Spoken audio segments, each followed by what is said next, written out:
بسم اللہ الرحمن الرحیم ومن احسن دینا ممن اسلم وجہہ للہ وهو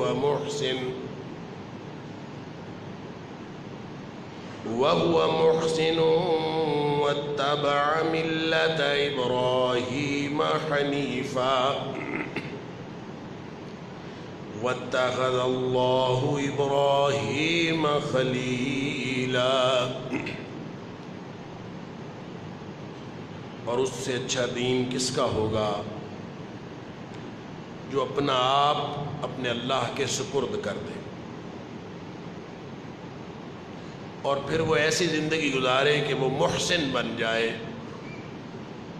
یعنی ہر معاملے میں وہ بہتر سے بہتر اور نیکی کی طرف ہر وقت آگے بڑھنے والا محسن ہو۔ واتبع ملت ابراہیم حنیفا، اور وہ اس ابراہیم کے دین کی پیروی کرتا ہو جو بالکل یک رخا ایک اللہ کو ماننے والا اور اسی کی بندگی کرنے والا ابراہیم۔ واتخذ اللہ ابراہیم خلیلا، اور ابراہیم کون تھا؟ یہ وہ تھا جس کو اللہ نے اپنا دوست بنایا تھا۔ صدق اللہ العظیم۔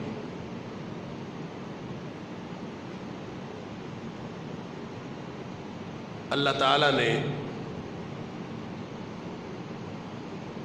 جن ایام میں اور جن ایام ذی الحج میں ایک دفعہ پھر ہمیں موجود ہونے کا شرف اور سعادت بخشی ہے، اس کو نبی اکرم صلی اللہ علیہ وآلہ وسلم نے افضل ایام الدنیا فرمایا کہ یہ دنیا کائنات کے دنوں میں سے بہترین دن ہے جن دنوں کے اندر آج ہم زندگی گزار رہے ہیں، اور یہ اللہ کا فضل ہے، اللہ کی توفیق ہے، اس کی رحمت ہے کہ اس نے ہمیں ایک دفعہ پھر ہماری اپنی زندگیوں میں یہ دن دیکھنے نصیب کیے۔ یہ دن اہم کیوں ہیں اور ساری دنیا کے ایام سے زیادہ فضیلت رکھنے والے دن کیوں ہیں کہ ان میں اللہ کی کبریائی کا اعلان کیا جاتا ہے۔ اللہ کی کبریائی دو طرح سے بیان کی جاتی ہے، دو طرح سے اللہ کی کبریائی کے نعرے بلند کیے جاتے ہیں۔ ایک تو ان دنوں میں ایک ایسا عمل ہوتا ہے، ایسا کام ہوتا ہے جو اور دنوں میں نہیں ہوتا، اور اس کے لیے جگہ بھی مخصوص ہے جس کو ہم حج کہتے ہیں۔ وہ بھی اللہ کی کبریائی کا ایک اظہار ہے۔ پوری دنیا کے لوگ اکٹھے ہو کے ایک جگہ پر چند خاص مقامات پر خاص اوقات میں خاص اعمال سر انجام دیتے ہیں، ان کو حج کہا جاتا، وہ بھی انہی دنوں میں۔ اور پھر اسی طرح ایک اور عمل ہے جو دیگر سارے مسلمان، یعنی حج کرنے والے مسلمانوں کو علاوہ جتنے مسلمان ہیں وہ اپنے اپنے گھروں میں جو موجود ہیں، وہ عید کی نماز پڑھنے کے علاوہ ایک کام یہ کرتے ہیں کہ وہ قربانیاں کرتے ہیں۔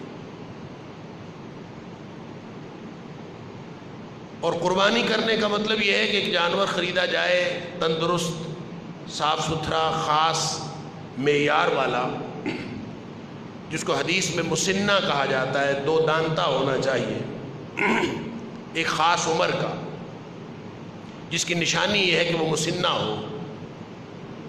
اس جانور کو اللہ کے راستے میں قربان کر دیا جاتا ہے، اس پر بھی اللہ کا نام لیا جاتا ہے۔ اللہ کی کبریائی کے اظہار کا ایک طریقہ یہ بھی ہے۔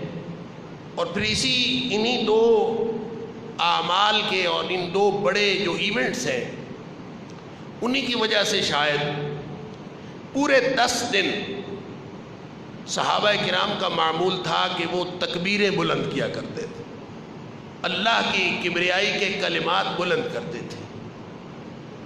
مختلف قسم کے الفاظ احادیث کے اندر آتے ہیں، اللہ اکبر اللہ اکبر اللہ اکبر وللہ الحمد، اللہ اکبر کبیرہ والحمد للہ کثیرہ وسبحان اللہ بکرۃ واصیلا، مختلف طرح سے الفاظ آتے ہیں.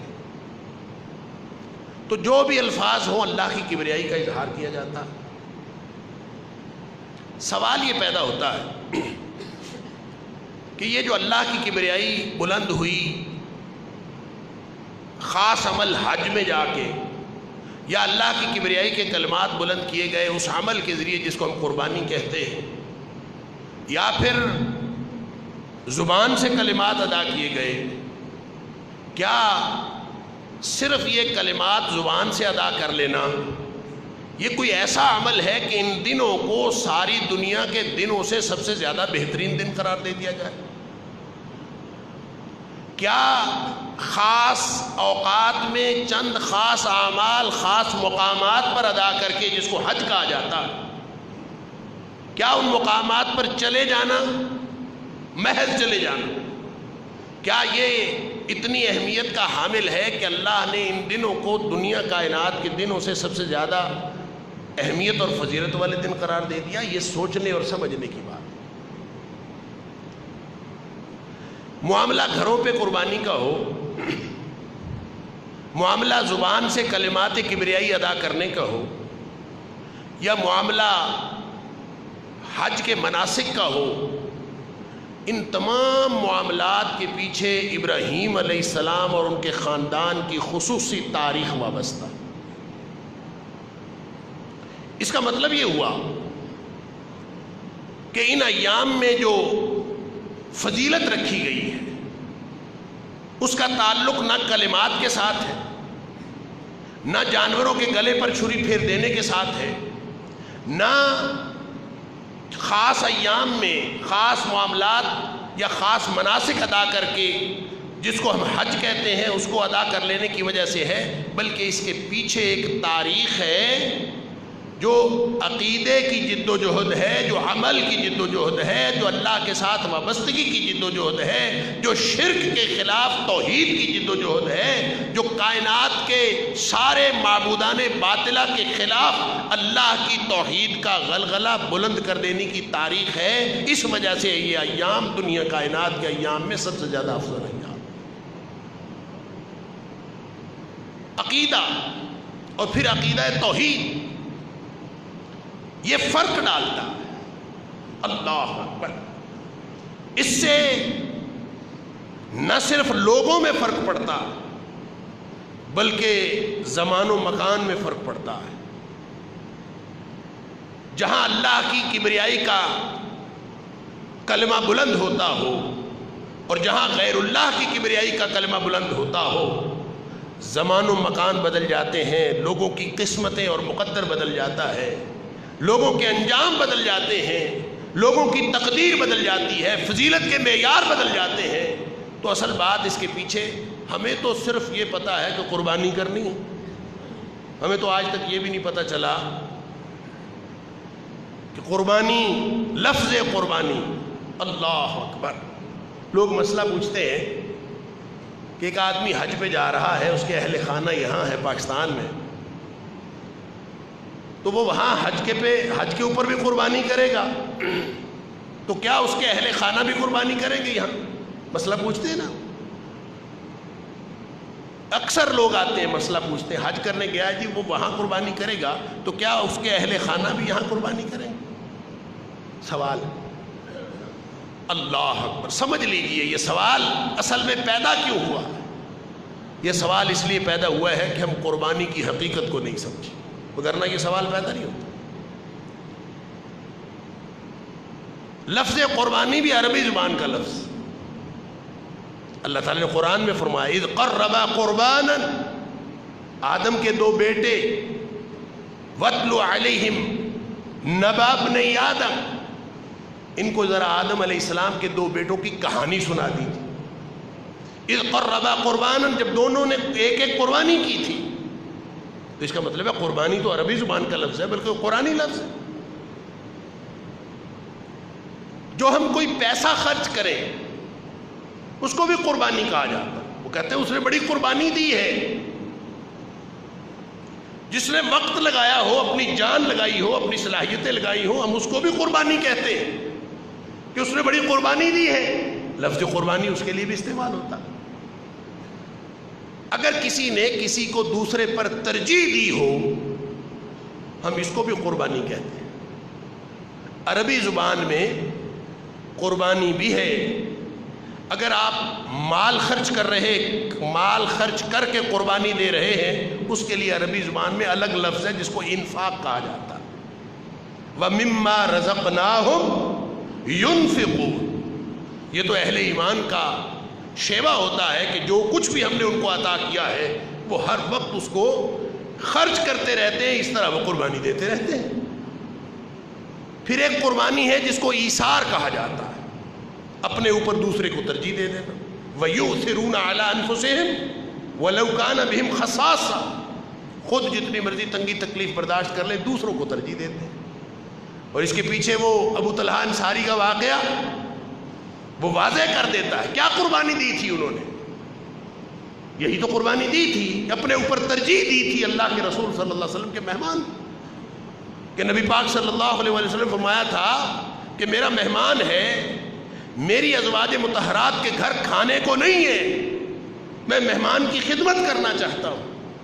کوئی ہے جو مہمان کی خدمت کرے، اور جو اللہ کے رسول صلی اللہ علیہ وسلم کے مہمان کی خدمت کرے گا اس کے لیے پھر جنت کا وعدہ ہے. ابو طلحہ انصاری لے گئے گھر، میں خدمت کروں. پتہ کیا نہیں گھر سے کھانے کو ہے کہ نہیں ہے، بس اللہ کے رسول صلی اللہ علیہ وسلم کی بات سنی. اللہ کے رسول صلی اللہ علیہ وسلم کے مہمان کو ان کی خدمت کرنے کا موقع میسر آیا، کیوں ہاتھ سے جانے دیں. لے گئے گھر جا کے پوچھا اہلیہ سے کہ کچھ ہے کھانے کو. وہ کہتی ہے بھلے مانس، میرے اور آپ کے لیے بھی کھانے کو کچھ نہیں ہے، صرف بچوں کے لیے ہے بس، اور کچھ نہیں ہے گھر میں. اللہ اکبر. اب لے آئے تھے، اللہ کے رسول صلی اللہ علیہ وسلم سے وعدہ کر آئے تھے، لہذا اپنی زوجہ سے کہا تو ایسا کرو، بچوں کو ویسے ہی بہلا پھسلا کے سلا دو، بھوکا ہی سلا دو. جب وہ سو جائیں تو جتنا کھانا موجود ہے وہ میرے اور اس مہمان کے درمیان میں لا کے رکھ دینا، ہم دونوں کھانا کھانا شروع کریں گے، تم چراغ گل کر دینا، بتی بجھا دینا. میں ایسے زبان سے چپ چپ کرتا رہوں گا تاکہ مہمان سمجھے کہ میں بھی ساتھ کھا رہا ہوں. اور یہ ہو جائے کہ اللہ کے رسول صلی اللہ علیہ وسلم کا مہمان پیٹ بھر کے کھا لے، ہم چاہے سارے بھوکے رہیں، وہ تو پیٹ بھر کے کھا. اگر لائٹ آن رہے گی وہ دیکھے گا تو پھر وہ تکلف سے وہ بھی کم کھائے گا. اللہ اکبر. نتیجہ کیا نکلا؟ خود بھی بھوکے سوئے، زوجہ بھی بھوکی سوئی، سارا خاندان بھوکا سوئے. صرف اس گھر میں سے اللہ کے رسول صلی اللہ علیہ وسلم کے مہمان نے کھانا کھایا، بس کچھ بھی نہیں. فجر کی نماز پڑھنے مسجد میں آئے، اللہ کے رسول صلی اللہ علیہ وسلم نے فرمایا ابو طلحہ تو نے کیا کیا ہے کہ تیرے بارے اللہ نے قرآن کی آیت نازل فرمائی؟ تو نے رات کیا کیا؟ وَيُؤْثِرُونَ عَلَىٰ أَنفُسِهِمْ وَلَوْ كَانَ بِهِمْ خَصَاصَةٌ. خود بھوکے رہتے ہیں، قربانی دیتے ہیں دوسروں کے لیے، ایثار کرتے ہیں. یہ بھی قربانی ہے. ہمارے پاس لفظ ایک ہی ہے قربانی. کوئی اپنی جان قربان کر دے، اپنی جان نچھاور کر دے جغرافیائی اور نظریاتی سرحدوں کے تحفظ کے لیے، ہمارے پاس اس کے لیے بھی لفظ کیا ہے؟ قربانی. ہمارے پاس اور کچھ ہے ہی نہیں. یوں کہہ لیجئے یہ اردو زبان جو ہے نا، یہ کنگلی زبان ہے، بڑی محدود زبان ہے، اس کے پاس لفظ ہی کوئی نہیں.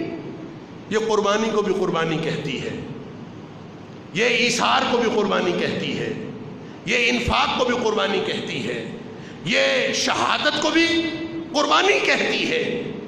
اور پھر یہ کیسے ہو سکتا ہے کہ جو حج پہ جا کے جانور قربان کیے جائیں ان کو بھی یہ قربانی کہتی ہے، اور جو یہاں قربان کیے جاتے ہیں ان کو بھی قربانی کہتی ہے؟ اصل مسئلہ ہی اس زبان کا ہے جس نے ہمارے تصورات کو محدود کر دیا. وگرنہ یہ جو قربانیاں ہم یہاں کرتے ہیں اس کے لیے عربی زبان میں لفظ ہی اور ہے، اور جو قربانی حاجی کرتا ہے اس کے لیے لفظ ہی اور ہے۔ جو حاجی قربانی کرتا ہے وہ ہدی ہے، ہدی، اور جو قربانی ہم عید کی نماز پڑھنے کے بعد کرتے ہیں، جو غیر حاجی کرتا ہے، اس کا نام اضحیہ ہے، اضحیہ، یہ اضحیہ ہے، وہ ہدی ہے۔ اور ایک اور لفظ آتا ہے جو نحر ہے، اس کا معنی بھی ہم قربانی کرتے ہیں۔ اب ظاہر ہے ہم نے تو ذبح کرنا ہے تو بھی قربانی ہے، بکرا ذبح کرنا ہے تو بھی قربانی ہے، بیل ذبح کرنا ہے تو قربانی ہے، اونٹ ذبح کرنا ہے تو بھی قربانی ہے۔ حالانکہ نحر کا ایک خاص معنی ہے، عربی زبان کے اندر ان سارے مقامات اور معاملات کے لیے الگ الگ الفاظ موجود۔ اب آپ اندازہ کیجئے، نبی پاک صلی اللہ علیہ وسلم فرماتے ہیں ہر گھر والے کی طرف سے ان لکل صاحب بیت، ہر گھر والے کی طرف سے اضحیہ، ایک قربانی ہے، ہر گھر والے کی طرف سے ایک قربانی، ہر صاحب بیت کی طرف سے ایک قربانی ہے۔ لیکن یہ قربانی ہدی نہیں ہے، یہ کون سی قربانی ہے؟ یہ اضحیہ ہے۔ اور اضحیہ وہ قربانی ہوتی ہے جو غیر حاجی اپنے گھر پہ عید کی نماز پڑھنے کے بعد جو جانور ذبح کرتا ہے، یہ اضحیہ ہے۔ اور جو حاجی حج کے دوران یوم النحر کو قربانی دیتا ہے، وہ ہدی ہے۔ لہذا احادیث بھری پڑی ہیں، ضحیٰ رسول اللہ صلی اللہ علیہ وسلم، ضحیٰ رسول اللہ صلی اللہ علیہ وسلم۔ تو جب نبی پاک صلی اللہ علیہ وسلم کے لیے یا کسی کے لیے بھی لفظ ضحیٰ آئے تو اس کا مطلب ہوتا ہے وہ قربانی جو غیر حاجی اپنے گھر پہ عید کی نماز کے بعد کرتا ہے، وہ قربانی ہوتی۔ تو جن لوگوں کو جو محدود ذہن کی وجہ سے، محدود زبان کی وجہ سے محدود تصورات بنے، تو لوگوں نے تو یہ تک کہہ دیا قربانی ہوتی ہی حج میں ہے، حج کے علاوہ قربانی ہوتی ہی نہیں ہے، اس لیے کہ ان کو یہی نہیں پتا کہ وہ قربانی اور ہے، یہ قربانی اور ہے۔ جب نبی اکرم صلی اللہ علیہ وسلم کے بارے میں ضحیٰ کے الفاظ آتے ہیں تو یہ وہ قربانیاں ہیں جو نبی پاک صلی اللہ علیہ وسلم مدینہ منورہ میں ہوتے ہوئے کرتے تھے۔ بہرحال میری ساری گفتگو کا مطلب یہ ہے کہ ہم وہ محدود زبان رکھنے والے لوگ، ہم اپنے تصورات کو بھی محدود کر لیتے ہیں۔ ہمیں یہی سمجھ نہیں آتی کہ یہ قربانی اصل میں ہوتی کیا ہے۔ میں نے اور آپ نے جانور خریدا، جا کے بازار سے چند روپے خرچ کیے، بازار سے جانور خریدا، چھری کس کے گلے پر پھری؟ جانور کی قربانی ہم نے دی، قربانی کس نے دی ہے؟ میں نے دی۔ چھری میرے گلے پہ پھری نہیں، چھری جانور کے گلے پر پھری، قربانی میں نے دی ہے۔ وہ جو سرحدوں پہ محافظ حفاظت کرتا ہوا اپنی جان آفرین کے سپرد کر بیٹھا، اس نے بھی قربانی دی ہے۔ اس نے تو اپنے سینے پہ گولی کھائی ہے تو قربانی دی ہے۔ یہ تیری قربانی کیسی ہے کہ چھری اس کے گلے پہ پھری، الٹا تمہیں گوشت کھانے کو ملا، تو کہتا ہے میں نے قربانی کی ہے؟ یہ کیا قربانی کی ہے؟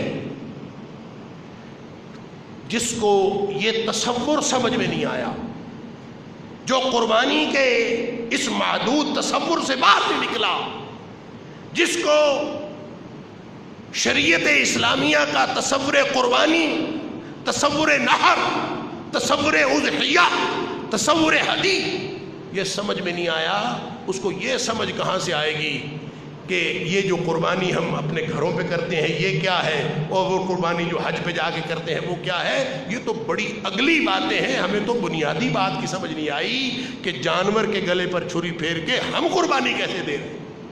ہم نے اصل میں اس میں کیا کیا ہے؟ ہم نے کیا ہے؟ چند روپے خرچ کیے ہیں نا، اور تو کچھ نہیں کیا۔ پیسے خرچ کرنے کے علاوہ اور کیا کیا؟ کچھ بھی نہیں۔ اب تو ویسے بھی زمانہ جدید ہوتا جا رہا ہے اور بڑی آسانیاں ہوتی جا رہی ہیں۔ اب تو بڑے بڑے مراکز کھل گئے ہیں، اشتہار آتے ہیں اخباروں میں، آپ ان کو پیسے دے دیں، وہ اب یہ ذبح کروانے کے چکر سے بھی آپ آزاد ہو گئے، وہ گوشت بنا کے آپ کو گھر دے جائیں۔ کمال ہو گئی ہے۔ وہ جتنی تھوڑی بہت مشقت ہوتی تھی ذبح کروانے کی اب وہ بھی گئی. پھر بھی قربانیاں ہم کر رہے ہیں. سبحان اللہ. یعنی تصور کیا ہے قربانی کا؟ کیا ہم نے چند روپے خرچ کیے ہیں, نتھنگ ایلس, کچھ بھی اور نہیں کیا. پیسے خرچ کیے ہیں تو جو میں نے شروع میں عرض کیا, تو ہم تو چند روپے خرچ کر دیں اس کو بھی قربانی کہہ دیتے ہیں. انفاق, جس کو شریعت انفاق کہتی ہے, قرآن انفاق کہتا ہے, مال خرچ کرنا, وقت لگانا, صلاحیتیں لگانا, یہ قربانی ہے لیکن انفاق ہے. لہذا ہر ایک کی اپنی اپنی اہمیت ہے. بات ان قربانیوں کی ہو جن کو ہم اضحیہ کہتے ہیں, یا بات اس قربانی کو جس کو ہم ہدی کہتے ہیں, معاملہ کبریائی بلند کرنے کا یہاں ہو یا معاملہ کبریائی کے کلمات بلند کرنے کا حج کے موقع پر ہو, یہ سارا ہی عمل ایسا ہے جس کے پیچھے ابراہیم علیہ السلام اور اس کے پورے خاندان کی تاریخ وابستہ. جب تک ابراہیم علیہ السلام کی سیرت نہیں سمجھیں گے آپ یہ قربانی کا فلسفہ سمجھ ہی نہیں سکتے. آپ یہ سمجھ ہی نہیں سکتے کہ ابراہیم علیہ السلام نے کیا قربانی دی تھی. آپ تو یہ حدیث سنا کے اور سن کے, میں اور آپ ہم سب, کہ نبی پاک صلی اللہ علیہ وسلم سے صحابہ کرام نے پوچھا. یہ الگ بات ہے کہ بعض محدثین نے کہا ہے کہ اس کی تو سند ہی ضعیف ہے, کہ صحابہ کرام نے پوچھا ما هذه الاضاحی یا رسول اللہ صلی اللہ علیہ وسلم, اللہ کے رسول یہ کیسی قربانیاں ہیں؟ چھری اس کے گلے پہ پھرتی, ذبح بکرا ہوتا ہے, ذبح گائے ہوتی ہے, ذبح اونٹ ہوتا ہے, قربانی ہماری طرف سے ہو جاتی. یہ کیا ہے؟ ما هذه الاضاحی یا رسول اللہ. اللہ اکبر. تو نبی اکرم صلی اللہ علیہ وسلم نے فرمایا تھا سنت ابیکم ابراہیم, یہ اصل میں تمہارے باپ ابراہیم کی سنت ہے. بس اتنی سی بات ہے. آپ اس بات سے قطع نظر کہ یہ حدیث اپنی سند کے اعتبار سے صحیح ہے یا کیا ہے, قرآن سے یہ مفہوم ثابت ہے. اللہ نے بار بار پورے قرآن میں حکم دیا ہے کہ جس طرح اسوہ حسنہ نبی اکرم صلی اللہ علیہ وسلم کی ذات اقدس میں ہے, اسی طرح اسوہ حسنہ ابراہیم علیہ السلام کی ذات. تو ابراہیم علیہ السلام کی ملت کی پیروی کرو, وہ کچھ کرو جو ابراہیم نے کیا تھا. اس کا مطلب ہے نبی اکرم صلی اللہ علیہ وسلم نے بھی جو کچھ کیا اور حضرت ابراہیم علیہ السلام نے جو کچھ کیا, وہ اس میں کوئی فرق نہیں ہے.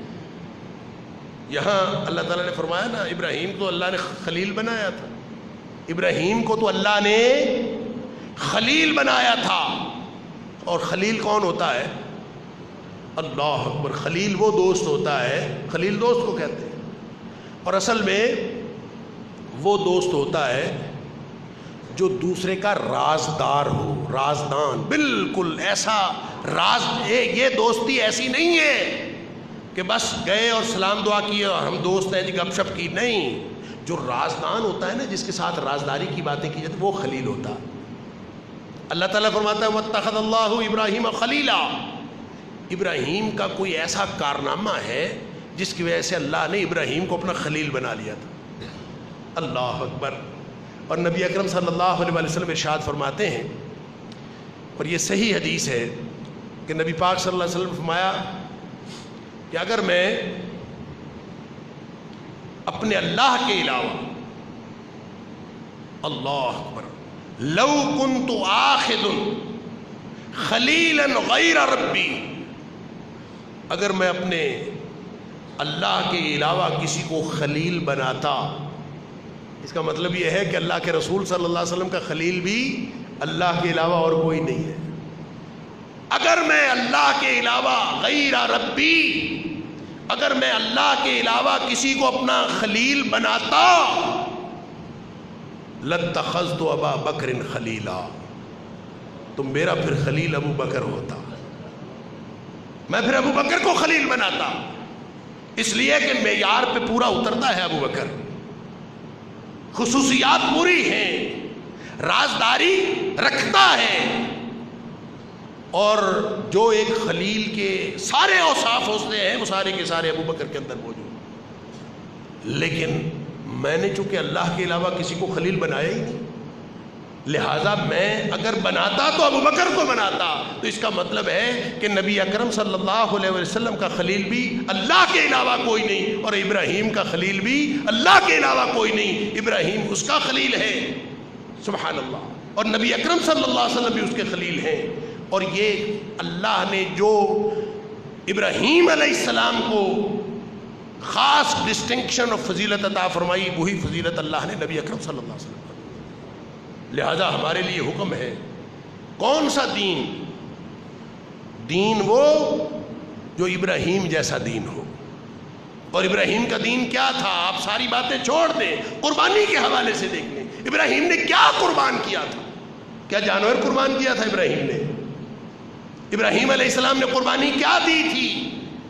جانور تو قربان نہیں کیا ابراہیم علیہ السلام. جانور قربان کیا تھا؟ نہیں. ابراہیم علیہ السلام نے تو اسماعیل قربان کیا تھا. انہوں نے تو بیٹا قربان کیا تھا. یا پھر اگر اس سے تھوڑا سا پیچھے چلے جائیں تو ابراہیم علیہ السلام نے اپنی جان قربان کی تھی.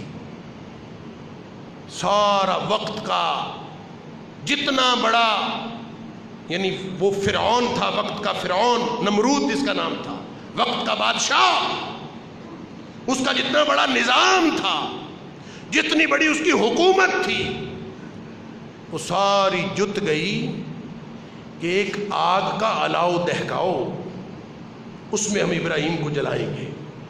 کیوں؟ یہ ہمارے خداؤں کو برا کہتا ہے، یہ توحید کی بات کرتا ہے، یہ کسی ایک اللہ کی بات کرتا، لہذا اس کی سزا یہ ہے کہ اس کو جلا دو. سارے لوگ لگے رہے، سارے. مفسرین نے لکھا ہے کہ وہ جو آگ کا الاؤ وہ دہکانا چاہتے تھے، وہ ایک دن میں نہیں دہکایا، اس پر کئی مہینے اور کئی سال لگے. خواتین بیمار ہو جاتی تھی نا تو وہ منت مانا کرتی تھی کہ میں اگر ٹھیک ہو جاؤں تو میں اتنی گٹھڑیاں ایندھن ڈالوں گی ابراہیم کے لیے جو الاؤ تیار کیا جا رہا. یعنی پتہ نہیں کتنا عرصہ آگ کا الاؤ تیار کیا جاتا. ابراہیم علیہ السلام کو معلوم نہیں تھا کہ جان بچانا فرض ہے، جان بچائی جا سکتی ہے، مصلحت اختیار کی جا سکتی ہے. ابراہیم علیہ السلام کو معلوم نہیں تھا، معلوم تھا، لیکن ان کو یہ معلوم تھا کہ قربانی کیا ہوتی ہے. وہ ہماری طرح محدود تصور والے ابراہیم نہیں تھے. ان ابراہیم کان امۃ قانتا للہ حنیفا. ابراہیم علیہ السلام کے دل و دماغ میں سوائے اللہ کے اور کچھ آتا ہی نہیں تھا. وہ اور کچھ سوچتا ہی نہیں تھا کہ میں نے اپنے اللہ کو راضی کیا. سبحان اللہ. ہر وقت فرما بردار، میرے اللہ نے جو مجھے فرمایا. اگر اللہ کو یہ پسند ہے کہ میری جان چلی جائے، اگر اللہ کو یہ پسند ہے کہ میں آگ میں جلا دیا جاؤں، تو جو میرے اللہ کو پسند ہے وہ مجھے بھی پسند ہے. میرا اللہ اگر اس طرح راضی ہے تو میں بھی اس طرح راضی. اللہ اکبر. اور کہتے ہیں کہ جب ان کو پھینکا گیا تو چونکہ اتنے دن لگے، اتنے مہینے لگے الاؤ دہکانے میں. کتنا بڑا الاؤ ہوگا. کہتے ہیں دور دور تک اس کی حدت آتی تھی تو وہ قریب جا کے پھینک بھی نہیں سکتے تھے. انہوں نے جب حضرت ابراہیم علیہ السلام کو پھینکنا چاہا تو منجنیق میں ڈالا، چرخی میں ڈالا، چرخی میں ڈال کے گھما کے دور سے پھینکا. اللہ اکبر. اور اس کے درمیان میں جا گرے ابراہیم علیہ السلام. ابراہیم علیہ السلام نے تو یہ قربانی دی تھی، آپ نے کون سی قربانی دی؟ آپ جانور کے گلے پر چھری پھیر کے سمجھتے ہیں کہ ہم نے قربانی کر لی. یہ ابراہیم علیہ السلام کی یاد ہے. جو حج پہ جانے والا وہ 4 دن تھوڑی دیر قیام کر لیا مکہ میں، منا میں، عرفات میں، مزدلفہ میں، جمرات پہ کنکریاں مار لیں، طواف کیا، ٹینٹ کرا کے ادھر آ گیا. اگر وہ ابراہیم علیہ السلام کی زندگی کی حقیقت نہیں سمجھتا، سیرت ابراہیم کو نہیں سمجھتا، اس خاندان کی قربانیوں کو نہیں سمجھتا، اس کو نہ کبھی حج کی حقیقت سمجھ میں آتی ہے، نہ کبھی قربانی کی حقیقت سمجھ. اللہ فرماتا ہے تم دین، اپنے آپ کو دیندار کہتے ہو. وَمَنْ أَحْسَنُ دِينًا مِّمَّنْ أَسْلَمَ وَجْهَهُ لِلَّهِ. دین اس کا اچھا ہوتا ہے جو اپنا آپ اپنے اللہ کے سپرد کر دیتا ہے. اگر اللہ کو منظور ہوتا کہ آگ جلا دیتی ابراہیم علیہ السلام، اگر اللہ کو یہ منظور ہوتا تو ابراہیم علیہ السلام کو کوئی پہلے سے پتا تھا کہ ایسا ہوگا؟ اللہ، یہ تو اللہ کا کام ہے. ایک طرف ابراہیم علیہ السلام کی قربانی ہے، دوسری طرف اللہ کا کام. یہ ابراہیم علیہ السلام اور اسماعیل علیہ السلام کو نہیں معلوم تھا. جس وقت اسماعیل علیہ السلام کو مشورہ ابراہیم نے پوچھا تھا نا کہ میں نے انی ارا فی المنام، میں نے خواب میں دیکھا ہے بیٹے، انی اذبحک، میں تمہیں ذبح کر رہا ہوں. تو بیٹا مشورہ دے. اب باپ بیٹا مشورہ کر رہے. مشورہ کیا ہو رہا ہے؟ بکرے کے گلے میں چھری پھیرنی ہے، اس کا مشورہ ہو رہا ہے. گائے خریدنی ہے، اس کے گلے پہ چھری پھیرنی ہے، یہ مشورہ ہو رہا ہے. انی اذبحک، بیٹا تجھے ذبح کر رہا ہوں، مشورہ دے. اللہ اکبر. بیٹے نے مشورہ دیا، یا ابت افعل ما تؤمر، ابا جی جو آپ کو اللہ نے حکم دیا ہے کر گزریے. جس وقت وہ مشورہ دے رہا تھا، چھری کس کے گلے پر پھرنی تھی؟ اس کے اپنے گلے پر پھرنی تھی. ذبح اس نے خود ہونا تھا. کیا خاندان ہے یہ؟ یعنی اندازہ تو کیجیے، اپنے گلے پہ چھری پھرنی. مشورہ دے رہا ہے اپنے ابا جی کو، ابا جی کر گزریے جو آپ کو اللہ نے حکم دیا. اللہ فرماتا ہے دونوں تیار. فلما اسلما، یہ ہوتی ہے قربانی. جس بات پہ میرا اللہ راضی اس بات پہ میں راضی، یہ ہوتی ہے قربانی. اچھا، میرے گلے پر چھری پھیرنے سے میرا اللہ راضی ہوتا ہے تو میں بھی اس بات میں راضی. میرے بیٹے کے گلے پر چھری پھرنے سے اگر میرا اللہ راضی ہوتا ہے تو میں بھی اس بات میں راضی. یہ ہوتی ہے قربانی. فلما اسلما وتلہ للجبین، دونوں تیار. اسلما، سپرد کر دیا، تیار ہو گئے. تلہ للجبین، لٹا لیا اس کو پیشانی کے بل. اللہ اکبر. اللہ فرماتا ہے ابھی یہ لگتا یوں ہے کہ اللہ تعالیٰ دیکھ رہا ہوگا آسمانوں سے، یہ کیسے بندے، یہ کیا کرتے. نہ باپ نے کہا کہ اللہ تجھے بیٹا ذبح کروا کے کیا ملے گا، نہ بیٹے نے کہا کہ اللہ میرے گلے پہ چھری پھیلے گی تجھے کیا ملے گا. دونوں ہی تیار. جس بات پہ اللہ راضی اس پہ ہم راضی. کوئی تو بولتا، اب باپ ہی کہہ دیتا اللہ اتنا مشکل امتحان نہ لے. بیٹا ہی کہہ دیتا اللہ جان دی ہے، اس کو بچانا فرض ہے، کوئی اور راستہ نکال لے قربانی کا. دونوں ہی تیار ہیں، بول رہی نہیں. اللہ فرماتا ہے ہمیں خود بولنا پڑا. وَنَادَيْنَاهُ أَن يَا إِبْرَاهِيمُ، ہم بولے آسمانوں سے. ابراہیم بھی نہیں بولا، اسماعیل بھی نہیں بولا. وَنَادَيْنَاهُ أَن يَا إِبْرَاهِيمُ، ہم بولے ابراہیم تو کیسا آدمی ہے. قَدْ صَدَّقْتَ الرُّؤْيَا، تو نے خواب بھی سچا کر دکھایا. سارے امتحانوں میں تو پہلے ہی پاس تھا، تو نے خواب بھی سچا کر دکھایا. پھر اللہ نے خود فرمایا، خود سرٹیفکیٹ دیا، ان ھذا لہو البلاء المبین. ابراہیم بڑا ہی اوکھا امتحان تھا، بڑا ہی مشکل امتحان تھا، تو اس میں بھی کامیاب ہو. یہ ہوتی ہیں قربانیاں، اس کی یاد ہے. یہ تو ہم شکر کریں اللہ نے ہم سے بیٹے قربانی کرنے کے لیے نہیں مانگے. ہم شکر کریں اللہ نے ہمیں اپنے گلے پہ چھری پھیرنے کا حکم نہیں دیا. ہم شکر کریں چند ٹکے خرچ کر کے ہم سے اگر اللہ راضی ہو جائے. سبحان اللہ. ہم شکر کریں اللہ کا کہ اللہ نے ہمارے لیے کتنی آسانیاں رکھی ہیں. لیکن ابراہیم علیہ السلام کی اور اس کے خاندان کی قربانیوں کو ذہن میں لائیں تاکہ ان دنوں کی فضیلت بھی سمجھ میں آئے، تاکہ حج کی فضیلت سمجھ میں آئے، تاکہ یہ قربانیاں کرنے کی. وَفَدَيْنَاهُ بِذِبْحٍ عَظِيمٍ، ابراہیم کو بھی نہیں پتا تھا، اسماعیل کو بھی نہیں پتا تھا. اللہ فرماتا ہے ہم نے خود آسمانوں سے جنت سے ایک مینڈا لا کے کھڑا کر دیا اور وہ اس کی جگہ ذبح ہو گیا. اسماعیل کو ہم نے بچا لیا. یہ تو اللہ کا کام تھا. جس وقت ابراہیم نے آگ میں جل جانا قبول کر لیا تھا، ابراہیم کو نہیں پتا تھا کہ اس نے ٹھنڈی اور سلامتی والی بننا ہے. جس وقت دونوں باپ بیٹا ذبح کرنے اور کرانے کے ہونے کے لیے تیار تھے، ان کو نہیں معلوم تھا کہ کیا ہونے والا ہے. وہ اللہ کا کام ہے. بہت ساری طویل داستان ہے. کہتے ہیں کہ ایک دفعہ مفسرین نے بہت ساری تاریخی روایتیں لکھی، یعنی ابراہیم علیہ السلام کو کچھ بھی پتہ نہیں ہوتا. ایک دن کہتے ہیں کہ گئے غلہ لینے کے لیے. ظاہر ہے نمرود وہ بھی مشرک، ساری قوم ہی مشرک تھی، اکیلا موحد. وہ کہتے ہیں چل تجھے نہیں ہم غلہ دیتے، کیونکہ یہاں جو بھی غلہ لینے آتا ہے وہ پہلے سجدہ کرتا ہے ہمارے بتوں کو، سجدہ کر پھر غلہ لے جانا. کہتے نہیں کرتا میں سجدہ. کہتے نہیں دیتے ہم غلہ، جا چلا جا. امام ابن کثیر نے البدایہ والنہایہ میں اس طرح کی روایات بہت ساری لکھی. مایوس ہو کے لوٹ آئے، نہیں دیتے. خیال آیا راستے میں خالی بوریاں لے کے گھر جاؤں گا، گھر والوں کا دل بھی برا ہوگا کہ بوریاں اٹھا کے لے کے گیا خالی لے آیا واپس. راستے سے مٹی بھر لی اس کے اندر اور ریت بھر لی، تاکہ کم از کم دیکھنے سے تو گھر والوں کو تسلی ہو جائے کہ کچھ نہ کچھ لے آئے. اللہ اکبر. لا کے بوریاں رکھیں. مورخین لکھتے ہیں کہ بوریاں رکھ کے سو گئے. سو کے اٹھے، گھر میں کھانا پکا ہوا تھا. اہلیہ سے پوچھا کھانا کہاں سے پکایا؟ کہتی ہیں جو غلہ آپ لے کے آئے ہیں اسی سے پکایا ہے. اور میں کون سا غلہ لے کے آیا ہوں؟ میں تو مٹی لے کے آیا تھا، میں تو ریت لے کے آیا تھا. اللہ نے وہ غلہ بنا دیا.